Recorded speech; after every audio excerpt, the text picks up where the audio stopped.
Alors, dans une première partie, je vais commencer par me présenter. Nous allons ensuite nous poser la question suivante. Quel est l'objectif de la chaîne? Donc, je pars du principe que les personnes qui sont ici présentes veulent créer une chaîne ou alors la développer. Et nous allons parler de la communauté en ligne, comment elle peut nous aider, mais aussi le problème des trolls et des rageux. Et puis, je vais présenter l'aspect plus administratif avec des chiffres concrets. Donc, quelles sont les opportunités financières d'une chaîne et combien est-ce qu'on peut gagner concrètement? Je vais enfin terminer avec des conseils un peu plus techniques sur l'équipement et le déroulement de l'enregistrement, mais aussi les publications sur la plateforme. Alors, qui suis-je? Pour celles et ceux qui ne me connaissent pas, je me présente, je m'appelle Bongsu, plus connu sous le nom de Big Bong sur les réseaux sociaux. Je suis créateur de contenu depuis 2015. J'ai aujourd'hui plus de 100 000 abonnés sur YouTube et c'est surtout de cette plateforme que je vais parler parce que c'est mon réseau principal. Mais vous pouvez évidemment me trouver sur les autres plateformes, Facebook, Instagram, TikTok, Twitter et plus récemment aussi les plateformes chinoises dont Bilibili. Alors, au début, je ne savais pas du tout que j'allais faire des vidéos sur les langues. En fait, mon intention était d'en faire pour un portfolio de mes activités d'acteur, pour faire ce qu'on appelle des bandes démos, donc un montage de tous les projets dans lesquels j'ai participé et montrer ça à des directeurs de casting. J'ai fait quelques courts-métrages, des sketchs et surtout des publicités. Alors, mon père est franco-libanais, ma mère japonaise, donc j'ai un profil international qui m'a aussi permis d'explorer un peu le monde du mannequinat. Mais ma plus grande passion a toujours été le théâtre et c'est aussi mon approche dans l'apprentissage des langues. Donc, c'est assez drôle parce que je sais qu'ici, les gens sont très intéressés par la linguistique, mais pour moi, c'est tout ce qui entoure la langue qui m'intéresse le plus, donc l'accent incluant le volume, les intonations, mais aussi le langage corporel. Et donc, c'est ce qui m'a donné en 2017 l'idée de faire une vidéo sur les accents. L'objectif était toujours de démontrer mes talents d'acteur, mais je voulais aussi faire comprendre que je parlais japonais. J'ai donc fait une vidéo sur des accents stéréotypés en japonais qui est devenue virale. Elle a dépassé les 1 million de vues. J'imaginais pas du tout que ça pouvait avoir autant d'intérêt. C'était à la fois stimulant, mais aussi impressionnant et un peu intimidant, je dois l'avouer, parce que plus une vidéo a de succès, plus le nombre de trolls et de haineux augmente. On va en reparler. Mais c'est sûr qu'imiter des accents peut être considéré comme insultant puisque, hors contexte, on peut donner l'impression de se moquer ou d'insinuer que toute la population parle comme ça. Mais dans l'ensemble, l'audience a compris que mon objectif était avant tout linguistique, aussi de développement personnel en tant que comédien. Et les retours étaient principalement positifs. Encore une fois, j'ai toujours été fasciné quand deux personnes qui parlent la même langue mais avec des accents complètement différents puissent dans certains cas ne pas se comprendre. J'habite au Canada et il y a toujours des situation où des Français de France vont rencontrer des Québécois et ne pas se comprendre. Donc, c'est ce qui me fascine le plus dans l'apprentissage des langues. Et donc, cette vidéo a tellement eu de succès que j'ai décidé de faire la même chose. Donc, celle en japonais, j'ai fait la même chose ensuite en français et en coréen. Et je ne suis pas fermé à l'idée d'en faire plus en allemand et en espagnol éventuellement. Surtout avec la conférence qui s'apprête à se donner lieu à Cholula, au Mexique. Par contre, il faut savoir que quand on commence, c'est souvent son entourage qui va regarder le contenu. Ce sera en général la famille, les amis, les collègues et les camarades de classe ou même les voisins. Mais la niche des langues et des cultures n'intéresse pas tout le monde. Vous devez peut-être le savoir si vous avez commencé votre chaîne. Alors, les proches vont d'abord regarder par curiosité ou parce que ça les amuse de vous voir dans un contexte différent sur les réseaux sociaux. Mais très vite, ils vont se désintéresser. Et ce n'est pas forcément plus mal parce que l'objectif, c'est d'avoir des personnes qui sont véritablement intéressées et stimulées par votre contenu et par votre chaîne. Donc, on dit souvent aux enfants qu'il ne faut pas parler aux inconnus, mais une fois adulte, si vous souhaitez vous développer sur les réseaux sociaux, les inconnus sont l'objectif et c'est seulement quand vous commencerez à interagir avec eux qu'on pourra dire que la chaîne a décollé. Alors, j'ai parlé aussi des trolls et des haineux, des rageux, en anglais les haters, mais j'ai aussi et surtout rencontré des gens extraordinaires qui partagent les mêmes intérêts que moi, incluant des enseignants, des professeurs d'université, des enthousiastes de langue tout simplement, des passionnés, des tuteurs, des coachs et bien sûr, beaucoup de fans. En fait, c'est grâce à cette vidéo sur les accents en japonais que j'ai rencontré Tetsu Yang, l'un des co-organisateurs du Langfest, qui m'a invité à son événement pour parler de mon expérience sur les langues, les accents et les cultures. Donc, je rappelle que moi, mon objectif, c'était de me développer en tant que comédien-acteur. Mais là, c'est lui qui m'a introduit à la niche des langues sur les réseaux sociaux et je ne serais sans doute pas ici à vous parler si je n'avais pas croisé sa route. Parce que c'est au Langfest que j'ai d'abord rencontré Richard Simcott, qui, comme vous le savez, est l'organisateur principal de cet événement, auquel j'ai eu la chance de participer une première fois au Japon en 2019. Donc ça montre l'éventail d'opportunités qui s'offrent à vous en commençant une chaîne sur YouTube. Donc comme je le disais, je devenais un sujet d'intérêt, même si j'avais jamais imaginé que ça aurait pu être possible jusque-là. Et rapidement, les gens ont commencé à me demander de leur apprendre des langues, le français, l'anglais et le japonais pour être plus précis. J'ai donc exploré plusieurs opportunités, incluant les cours privés, l'écriture de livres ou la création de cours en ligne. J'imagine que ça concerne d'autres personnes ici présentes aujourd'hui. Mais une fois que vous aurez débuté votre aventure, vous verrez qu'il faudra faire des choix, surtout par souci de temps. Et j'ai décidé de me concentrer personnellement sur la création de contenu pour enseigner à un maximum de personnes. Alors, vous allez voir dans cette présentation qu'il y a beaucoup d'éléments que je vais partager et que je vais conseiller, mais que je n'ai pas suivi moi-même, tout simplement parce que je ne savais pas trop où aller au début. Si c'est aussi votre cas, ce n'est pas bien grave. On est ici pour lancer des pistes de réflexion et peut-être trouver des solutions. J'aurais bien aimé structurer ma stratégie actuelle quand j'ai débuté YouTube, mais je n'étais sans doute pas prêt à l'époque et je pense que même en connaissant toute la théorie, ça demande un minimum de pratique et d'expérience à développer et acquérir soi-même. Si par contre, vous savez déjà clairement ce que vous voulez accomplir sur les réseaux sociaux, alors tant mieux, ce que je vais présenter ne fera que renforcer vos ambitions. Donc, ça, c'est une photo de mes débuts. En réalité, ma routine n'a pas vraiment changé depuis, mais ce qui est intéressant, c'est de voir, en fait, de se revoir 7 ans plus tard. Je vais maintenant en profiter pour inclure un concept japonais qui est très pertinent selon moi. Je ne sais pas si vous en avez déjà entendu parler, il s'agit de l'ikigai, ikigai, qui en français pourrait se traduire par raison d'être. Alors, qu'est-ce que vous aimez faire? Apprendre des langues, j'imagine, ou les enseigner. Dans mon cas, c'est aussi de me surpasser dans ma pratique de comédien. Est-ce que vous êtes doué dans ce domaine? Je crois qu'on peut toujours s'améliorer, mais c'est vrai que des fois, malgré tous les efforts et la bonne volonté, il y a des choses qui ne sont pas forcément faites pour soi. Il faut être honnête avec soi-même aussi. Ce dont le monde a besoin. Est-ce que vous vous démarquez avec une approche unique de ce que vous aimez ou alors est-ce que vous êtes une personne de plus qui a l'intention de copier un modèle que des milliers ont déjà suivi? Il n'y a pas de bonne ou de mauvaise réponse, hein, c'est juste essayer de trouver le bon angle et l'objectif. Enfin, est-ce que vous pourriez être payé pour cette activité?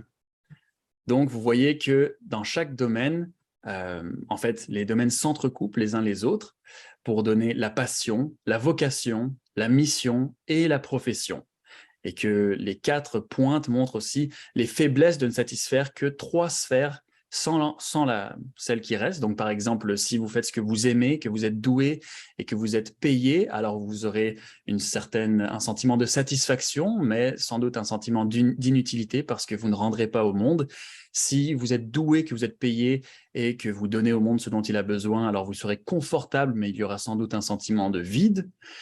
Si vous faites ce que vous aimez, vous donnez au monde ce qu'il a besoin et vous êtes payé, alors vous serez excité et vous aurez une satisfaction personnelle, mais un sentiment d'incertitude. Et enfin, je me suis trompé, mais en tout cas, vous avez une idée avec le graphique que je vous montre. Donc, l'ikigai, c'est quand on parvient à toutes les satisfaire, c'est l'équilibre que je tente d'atteindre dans tous les domaines de ma vie, mais aussi accessoirement sur ma chaîne YouTube et les autres réseaux sociaux. Alors, quel est votre objectif? Je ne sais pas si en regardant le schéma graphique précédent, vous avez une idée de ce que vous pourriez apporter au monde. Est-ce que vous souhaitez enseigner les langues dans des séances de tutorat personnalisées ou à des grands groupes de personnes? Est-ce que vous souhaitez plutôt apprendre au lieu d'enseigner? Il est tout à fait possible de faire une chaîne dans laquelle vous montrez comment vous apprenez. Si votre approche est originale, vous pourriez attirer plusieurs personnes. Vous pourriez aussi faire la promotion d'un service ou d'un produit. J'en profite pour parler du docteur Emmanuel Ternon, qui est un très bon ami de la communauté polyglotte, que j'ai d'ailleurs rencontré à plusieurs événements comme celui-ci. Il a développé un outil que j'utilise très souvent qui s'appelle CJKV-Dict. C'est un dictionnaire qui centralise la lecture des caractères chinois traditionnels pour avoir leur lecture en mandarin, japonais, coréen et vietnamien. Il pourrait tout à fait créer une chaîne dans laquelle chaque vidéo serait dédiée à l'explication d'un ou de plusieurs caractères. Son but serait alors que chaque personne qui regarde la vidéo télécharge son application, qui d'ailleurs est entièrement gratuite. Donc, dans son cas, le nombre de téléchargements n'est pas ce qui lui génère un revenu, mais c'est important de savoir quel est le but ultime. En fait, on va parler de call for action. C'est quoi que vous vouliez que vos abonnés fassent? Est-ce que vous vouliez qu'ils s'abonnent simplement à votre chaîne ou plus, vendre un produit, un service, etc. Donc, c'est ça. Emmanuel ne tire pas d'argent de cette activité, mais si vous avez développé un cours en ligne révolutionnaire, par exemple, après y avoir travaillé jour et nuit et que vous souhaitez le mettre en vente, ce qui est tout à fait légitime, alors tôt ou tard, il vous faudra sans doute vous lancer dans les réseaux sociaux. Ça peut être pour montrer comment ça fonctionne ou simplement susciter de l'intérêt. Et, ultimement, faire des ventes. Alors, quelle est votre réalité? Maintenant que vous avez votre objectif, il faut se demander quelle est votre situation actuelle et surtout en lien avec le temps et l'argent. C'est le cas de mon ami le docteur Ternon, qui est un homme très occupé pour se lancer dans une chaîne. Mais posez-vous la question, est-ce que vous travaillez? Est-ce que vous avez des enfants ou d'autres responsabilités? Quel est le temps que vous pouvez mettre? Parce que sinon, vous aurez une charge beaucoup trop importante sur vos épaules. Il faut être réaliste. Parce que vous comptiez peut-être devenir le prochain Xiaoma en dépassant les millions d'abonnés. C'est bien d'avoir de l'ambition et je fais partie de ceux qui pensent que rien n'est impossible, mais je pense que c'est important de rester réaliste parce que c'est seulement en mettant un pas après l'autre qu'on peut parvenir au sommet des montagnes, pour être un peu philosophique. Donc, trouvez cet équilibre avec les autres sphères de votre vie en étant réaliste et selon moi, plus judicieux que de tout abandonner pour se lancer. C'est bien de faire ses études, savoir à peu près à quoi s'en tenir. Maintenant, une question qu'on me pose souvent, c'est si je lis les commentaires. Alors oui, je les lis, c'est le premier indice qui donne le pouls de ma chaîne. Je veux prendre du plaisir à créer du contenu que j'aime moi-même, évidemment, mais je veux aussi m'assurer de réaliser des vidéos qui soient pertinentes et appréciées. Par ailleurs, non seulement j'encourage d'autres personnes qui apprennent ces langues, mais en plus, les natifs me donnent des conseils et des informations extrêmement pertinentes. En fait, il m'arrive aussi de poser des questions dans mes vidéos lorsque je ne suis pas certain de quelque chose. Et je n'ai jamais autant appris que depuis que j'ai commencé à publier des vidéos. Voici quelques exemples pour vous donner une idée. Alors, le premier, c'est alors que j'apprenais l'ukrainien, il y a plusieurs façons de dire « je t'aime » en ukrainien. « Ja tebe kochаю » ou « Ja tebe lublю ». Donc, Sono Felice dit « It's better to talk about a loved one with whom you have close relationship. So you'd use that with your wife or girlfriend. But Ja tebe lublю, the second one, is the expression you'll use that's more popular. It can be said to all acquaintances, relatives, friends, colleagues, and wife too. » Ensuite, le deuxième commentaire, c'est pour le marocain, l'arabe marocain que j'apprenais. Donc, I say Hania at least 50 times a day. It literally means it's fine. It's generated from classical Arabic, which kind of means peaceful, or more precisely, it means carefree. Donc, j'apprends énormément de ma communauté et c'est une des choses auxquelles les gens ne pensent pas forcément quand ils se lancent, mais c'est cette relation qu'on va essayer à tout prix de chercher.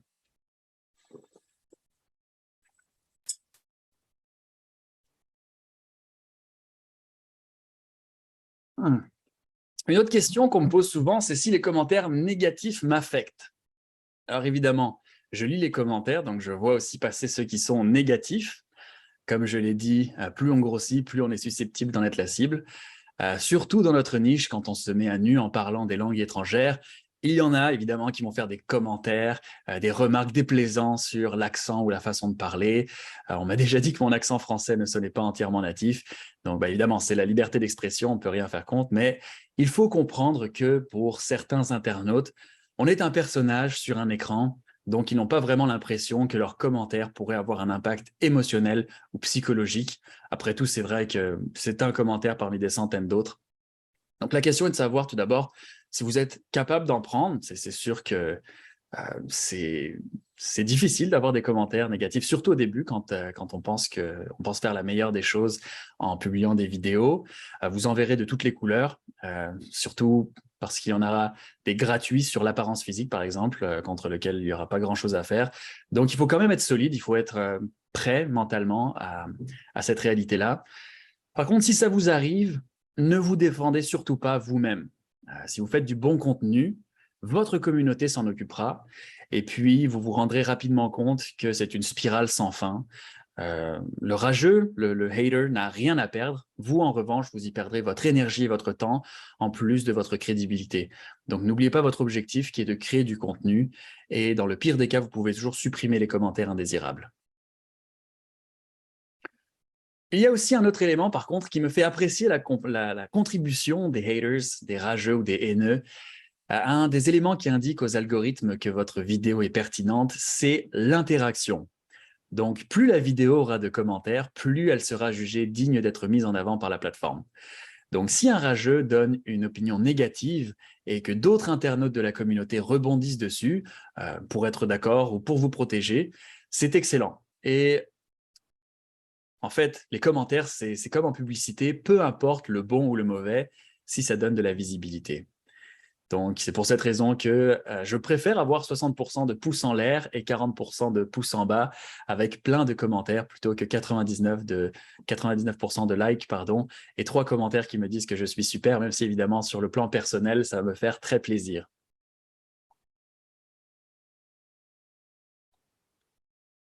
Alors, comment faire pour gagner de l'argent sur YouTube? C'est une autre question qu'on me pose évidemment souvent. Je ne pourrais pas vous donner une seule réponse concrète parce que c'est très flexible et inégal en fonction de toutes les situations.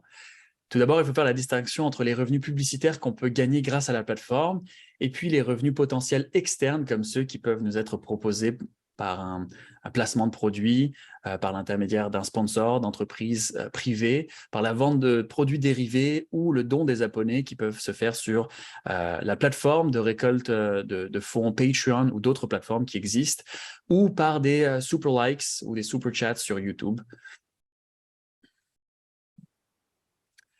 Donc la priorité, selon tout ce que je viens de dire, pour vous, si ce n'est pas encore votre cas, c'est de rejoindre le programme des partenaires.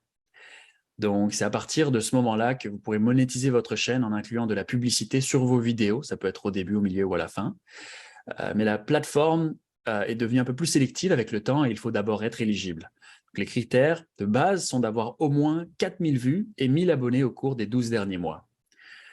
Non seulement cette première étape va vous permettre d'activer la monétisation, comme je l'ai dit, mais elle va aussi vous donner plus de crédibilité auprès de YouTube et auprès des entreprises qui voudront faire affaire avec vous potentiellement, si c'est quelque chose qui vous intéresse évidemment. Alors, une fois que ce sera fait, il vous faudra créer et lier un compte Google AdSense. C'est là que les choses sérieuses vont commencer. Pour ceux qui ne le savent pas, YouTube appartient à Google et AdSense est la division de Google qui s'occupe de placer et de payer les publicités. Donc, une fois que c'est fait, il va falloir prendre conscience de ce qui s'appelle le CPM ou coût par mille. C'est l'argent que les entreprises paient ou sont prêtes à payer. Ah, ok, je vois qu'il y a une mise à jour. Donc, Théodore me dit qu'il faut 4000 heures de visionnement et pas vues. Donc, en fait, c'est plus contraignant puisque une vidéo de 3 minutes doit avoir beaucoup plus de vues pour accumuler 1 heure. Donc, 4000 heures au lieu de 4000 vues. Merci, Théodore. Donc, comme je le disais, les CPM, coût par mille, c'est l'argent que les entreprises paient ou sont prêts à payer pour 1000 vues. Et puis, il y a ce qu'on appelle le RPM, qui est le revenu par mille, et c'est ce que le créateur gagne. Donc, c'est pratique parce que CPM et RPM, c'est la même chose en anglais. donc CPM, RPM, cost per mille. Pour vous donner un ordre d'idée, YouTube prend 45% du CPM. Ça peut être considéré comme beaucoup, mais il donne plus au créateur. Le créateur gagne 55%. D'où l'importance de faire la distinction entre les deux. Il faut savoir aussi qu'il y a de plus en plus de régulations. Donc, une fois que vous gagnez de l'argent, bon, si vous ne gagnez pas beaucoup, vous ne serez pas imposé, mais c'est important de le faire de déclarer ses revenus dans le pays où vous habitez. Alors ça, c'est intéressant. Il faut savoir qu'en fonction du domaine, le CPM et donc le RPM va être un peu plus ou moins élevé. Ça va changer. On peut voir que les niches de comment se faire de l'argent en ligne est le plus lucratif. L'un des moins lucratifs, c'est la cuisine, par exemple. Dans le domaine des langues, il y a la niche éducative qui est la plus intéressante.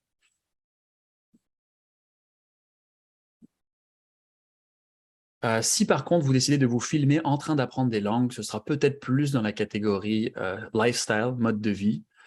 Ça peut être peut-être aussi entertainment, mais on voit qu'il y a quand même une petite différence. Par contre, il vaut mieux rester dans sa catégorie pour respecter les algorithmes. Donc, je déconseille, si votre chaîne est clairement sur la mode, par exemple, de dire que c'est de l'éducation. Avec l'algorithme, il vaut mieux toujours être le plus honnête possible. Et dans l'idéal, il faudra rester dans une seule catégorie pour toutes les vidéos que vous faites. Je dis dans l'idéal parce que ce n'est pas mon cas. Je fais parfois des vidéos d'éducation, parfois des vidéos de divertissement et des vidéos de vlog. Donc, je ne respecte pas cette règle. C'est négatif un peu pour mes abonnés, pour moi-même. Mais bon, au final, il faut aussi faire ce qu'on aime. Donc, j'accepte ce sacrifice. Comment avoir plus de vues? Ça, c'est la question qui vaut des millions. Il faut savoir que même si j'ai 100 000 abonnés ou plus de 100 000 abonnés, ça ne veut pas dire que j'ai 100 000 vues de garantie, loin de là. Seuls 1% sont vraiment assidus. Il y en a beaucoup qui se sont abonnés en voyant une vidéo virale parce que cette vidéo en particulier était pertinente pour eux, mais pas les suivantes. D'où l'importance d'être cohérent et d'avoir du contenu qui se suit. Mais c'est aussi la raison pour laquelle beaucoup de YouTubeurs vont insister pour que vous cliquiez sur la cloche en plus de l'abonnement parce que c'est vraiment ça qui va faire en sorte que les abonnés vont recevoir des notifications. Donc, si vous n'avez pas beaucoup d'abonnés, on va souvent vous dire de créer du contenu engageant qui va faire réagir les gens, qui va leur donner envie de partager la vidéo. Je sais que c'est vraiment pas évident et que la compétition est rude. C'est sûr que c'est le meilleur conseil, mais ça va vous démarquer. Mais par contre, même si vous créez la meilleure vidéo, en théorie, si personne ne la trouve, c'est quand même limitant, je dois vous l'avouer.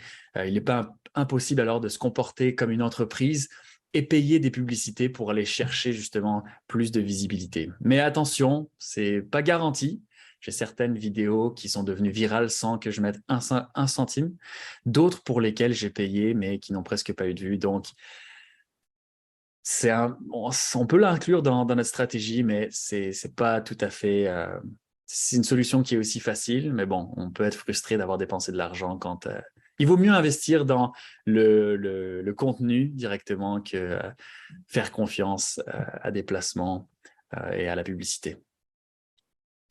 Sinon, ce que vous pouvez faire aussi, c'est de partager vous-même votre propre contenu sur les autres réseaux sociaux. Vous pouvez par exemple rejoindre des groupes d'apprentissage sur Facebook ou d'autres applications pour promouvoir votre contenu. Il faut faire attention aux règles des groupes parce que l'autopromotion est souvent condamnée. Et puis aussi, il ne faut pas se faire passer pour un spammer en sollicitant tout le temps vos amis et votre famille parce que ça va les désintéresser, puis ça va créer plus de frustration qu'autre chose. Donc encore une fois, il faut trouver un équilibre. Combien de temps ça prend? Alors, cette question est volontairement vague parce qu'elle peut concerner plusieurs étapes de création. Combien de temps est-ce que ça prend pour tourner une vidéo? Combien de temps est-ce que ça prend pour la monter? Combien de temps est-ce que ça prend pour la mettre en ligne? Combien de temps est-ce que ça prend pour devenir partenaire YouTube? Et enfin, combien de temps est-ce que ça prend pour vivre de cette activité? La réponse à toutes ces questions est la même. Ça dépend. Ça dépend. Si vous ne faites pas de montage, ça va prendre juste le temps de tournage pour créer la vidéo. Donc, ça peut prendre 10 minutes par jour pour une vidéo par jour. Dans mon cas, je suis ultra perfectionniste. J'imagine que je ne suis pas le seul ici. Donc, créer une vidéo me prend au total, donc pour le tournage et le montage, à peu près 12 heures. Ensuite, il y a toute la partie des Search Engine Optimization, qu'on appelle les SEO, les fameux SEO. Donc, trouver un bon titre accrocheur avec des mots-clés, une bonne description, des hashtags, faire les chapitres de la vidéo, générer une miniature attrayante. Tout ça me prend environ 1 heure ou plus. Alors, quel software vous utilisez pour faire des sous-titres? Je répondrai à cette question à la fin. Alors justement, j'arrive aux sous-titres. En fait, je vais peut-être y répondre maintenant. Donc, les sous-titres sont importants si vous voulez être inclusif. Si vous parlez plusieurs langues dans la même vidéo, vous aurez sans doute une obligation morale et sociale à le faire. Moi, j'utilise… Alors, il est possible de le faire directement sur YouTube. Ils ont une section où vous pouvez manuellement taper vos sous-titres. Moi, je le fais sur mon programme de montage qui est Premiere Pro d'Adobe. Donc, c'est ça. Ah oui, bah YouTube en génère automatiquement, mais ce n'est vraiment pas parfait. Ça dépend évidemment de la longueur des vidéos. Pour les miennes, ça me prend environ 1 à 3 heures pour générer tous les sous-titres. Ça prend beaucoup de temps. 1 à 3 heures, donc mes vidéos sont entre 4 minutes et 10 minutes, c'est ça. Ça me prend entre 1 et 3 heures. YouTube génère automatiquement les sous-titres, c'est pas parfait. Par contre, c'est ça, si vous voulez vous ouvrir au monde entier et faire des traductions de ces sous-titres, c'est possible de le faire directement sur YouTube aussi. En fait, c'est même plus simple, je crois. Mais ça, c'est du temps supplémentaire à ajouter. En tout cas, c'est bon de savoir que c'est possible de le faire directement sur la plateforme. En réalité, le montage est aussi possible sur YouTube. Je l'ai jamais fait. C'est peut-être limité, mais il est possible de le faire directement sur la plateforme. Sinon, vous avez des logiciels de montage gratuits. Moi, j'utilise Mac, donc il y a iMovie. Je ne sais pas si Windows Movie Maker existe toujours, mais ça peut être des opportunités abordables et très simples d'utilisation.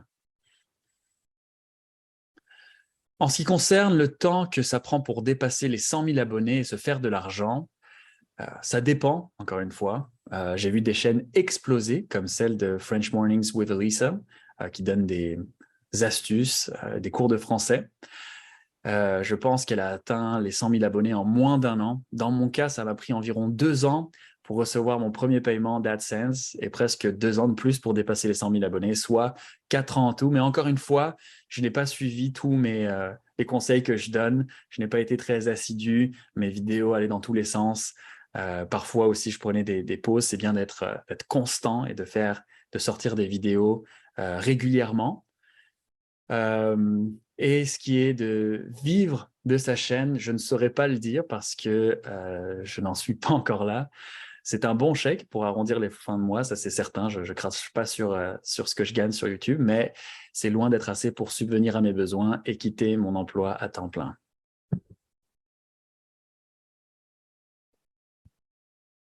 Donc, je vois que Jim me demande, is this the whole time in French? Unfortunately, yes, c'est une présentation. It's a presentation in French, so I'll do that until the end. But if you have questions at the end, I can reply to them in English afterwards. Thank you. La question de l'équipement maintenant. Alors, il y en a beaucoup qui prennent cette excuse facile pour ne pas commencer à produire. Si vous regardez cette vidéo, ça ne doit pas être votre cas. C'est vrai que moi, j'ai du matériel semi-professionnel. Je dois avoir à peu près un bon 5-6 000 $ de budget. Ce n'est pas énorme non plus pour l'audiovisuel. Ça peut aller beaucoup plus haut, mais c'est quelque chose à prendre en compte. Mais je ne pense pas qu'il faut se concentrer là-dessus. Ce n'est pas la priorité. Vous avez énormément de potentiel technologique dans votre main chaque jour. Je parle des téléphones portables, les smartphones. Donc, la qualité est déjà extraordinaire avec ça. Donc, vous pouvez commencer avec ça si vous n'êtes pas trop à l'aise avec les caméras ou les micros. En fait, il y a beaucoup de grands YouTubeurs qui ont commencé avec ça. Mais encore une fois, le plus important, c'est ce que vous allez dire et comment vous allez le dire. Donc, il faut se concentrer plus sur le contenu. Par contre, d'un point de vue technique, si je devais quand même donner un conseil, surtout pour une chaîne sur les langues, c'est le son.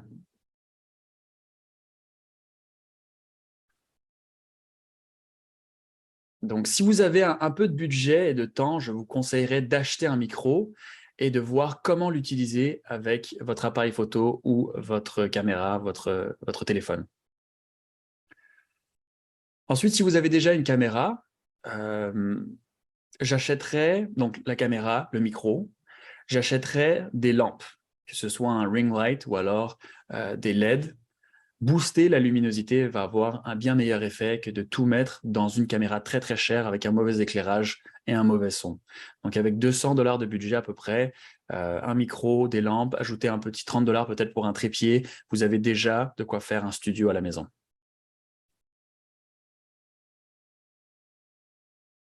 Si vous n'avez même pas ce budget-là, ce qui est tout à fait possible, on a tous des priorités différentes, mes conseils restent les mêmes, la luminosité et le son, donc avec votre téléphone, allez chercher un coin de lumière où il y en a le plus possible, sans être surexposé, donc pas aller directement sous le soleil, mais avoir une bonne lumière devant une fenêtre et un endroit calme pour avoir le meilleur son possible et commencer à vous filmer.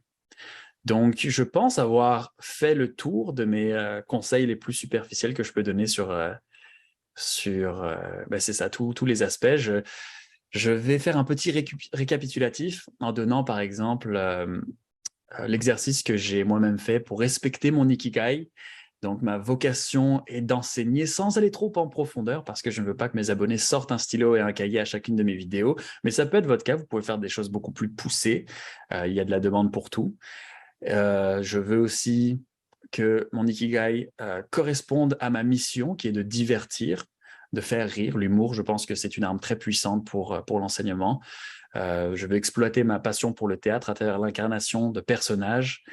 C'est aussi une bonne excuse pour sortir ma guitare, sinon elle reste prendre la poussière sur son support. Donc des fois, je vais faire des vidéos où je vais chanter pour enseigner des langues. La profession, cet aspect-là serait un peu plus le côté tournage, montage, développement de stratégie et de publication sur les réseaux sociaux. Et je pense avoir trouvé un bon équilibre. C'est assez récent, ça fait moins d'1 an, avec les nouvelles playlists que j'ai commencé sur l'enseignement et l'apprentissage du français, du japonais et de l'espagnol. J'ai mis ici une photo de mon personnage Julien, qui est coach de langue française. Donc, il ne me reste plus qu'à voir vers quoi ça s'enligne. Alors, je termine là-dessus en vous remerciant pour votre écoute.